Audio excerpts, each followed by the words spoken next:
Hello and welcome back to JHN Travels. Now recently I'm trying to change things up a little bit. My previous video was a photo album of Fraser and Australia Zoo, and today's video is going to be slightly different as well. It just breaks it up from me blogging 27 episodes in a row. This one is all about Australian stereotypes. I hope you enjoy it. This is JHN Travels.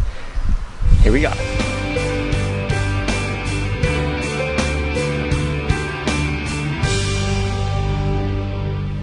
But don't worry now, where I am today in this location isn't going to be skipped out. This is the beautiful magnetic island and there will be a separate episode for that.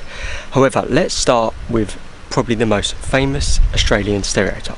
And of course that's the saying, "G'day mate."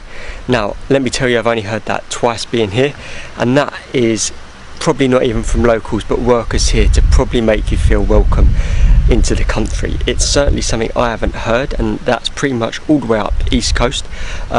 Now talking of why, when I say all the way up the East Coast, why do I say it like that? Because it's split.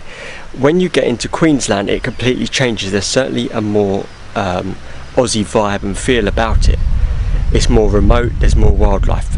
Below is pretty much England with a few exceptions, and you can refer to my blog for more information on that. Next, probably the most famous stereotype, spiders and snakes. Again, I haven't seen a single one, luckily, for spiders anyway, while I've been here, a wild one anyway. Maybe more up here. Now I've spoken to people, as you get up to Port Douglas, right at the top in the rainforest, there's more chance of seeing them. But to be honest, where I'm travelling and where most travellers go are built up areas, and you're far less likely to see them there. Certainly not going to find them in the cities. A few remote places are likely to have them, and as we do bus stops on the Greyhound, you do see some places and think, oh, I wouldn't want to stop here, it's in the middle of nowhere. Perhaps that's where you get the spiders and snakes. The weather certainly isn't a stereotype. As you hit Queensland, you're looking at least 30s, and it's coming up to winter here, and today is about 31, so it's crazy temperatures, and you've certainly got to get used to that. Plenty of sun cream, insect repellent in the night because there's lots of mosquitoes around, but once you get used to the climate, and it's not too humid, which is good, it's pretty nice and relaxing to enjoy and soak up the sun. A final thing I want to mention on stereotypes is the size of Australia. It's certainly absolutely massive. From city to city you have to fly pretty much. Just for example, from Melbourne to Sydney you're looking at a 12-hour coach journey. Everything is so spread out, and even the little islands off of the coast are huge when comparing it to things like the UK. I was speaking to one Australian man, and he calls countries in Europe states, because Europe compared to Australia is just crazy in terms of size, so the UK is a state to him. You're going to need a long time here.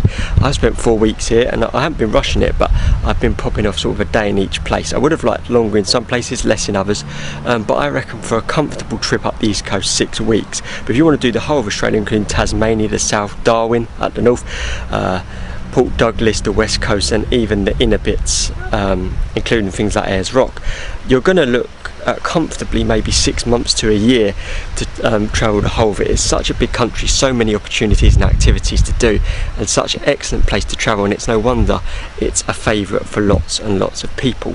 My favourite part is certainly Queensland, because it's a lot more Australia to me. As I said, below was more England. So while I'm changing things up and talking about different topics, I'm going to carry on. Just as a finale to this video, I want to tell you about 2 things that are coming up, because after JHN Travels, yes, it does all end. I'm going to be returning to Ollie JHN and my normal videos. However, there are a few more little travel bits to come, but don't fear, it's not going to be the same old story again. I'm not just going to do another 27 episodes of travelling. I don't want to bore people. What I am going to be doing is something completely different, and we've got 3 new things coming up. Possibly maybe 4 or 5 episodes. The first is our Italian tour. We mentioned this, me and Dan.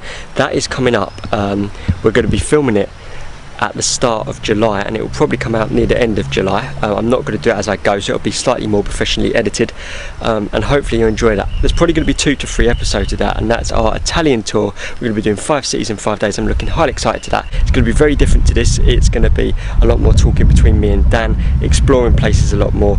It won't just be the sort of tag along blog explaining things. It will be completely different, trust me. Hopefully there'll be a bit more personality with 2 of us, as there always is, and something will always go wrong, so you're guaranteed a laugh from that.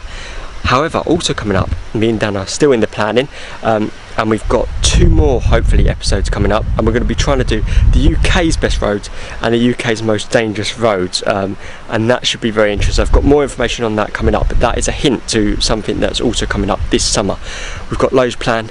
Hopefully we're going to have my biggest audience on my channel so far. Hopefully we can get 4 guests all on at once doing a chat. So I just want to change things up a little bit and make things different, but hopefully we can get lots going on. Thank you to my 112 subscribers, you've been amazing, and that is all for this video. If you did like it, then please do give it a like. If you want to see more, then subscribe, and thank you for all of your support on that. If you want to comment below on any questions you may have, and send in those last questions for the finale, so Dan can question me on some of those questions, then that would be highly appreciated. And thank you so much for watching JHN Travels. Until next time, where I'll be exploring Magnetic Island here, thank you very much for watching. See you later.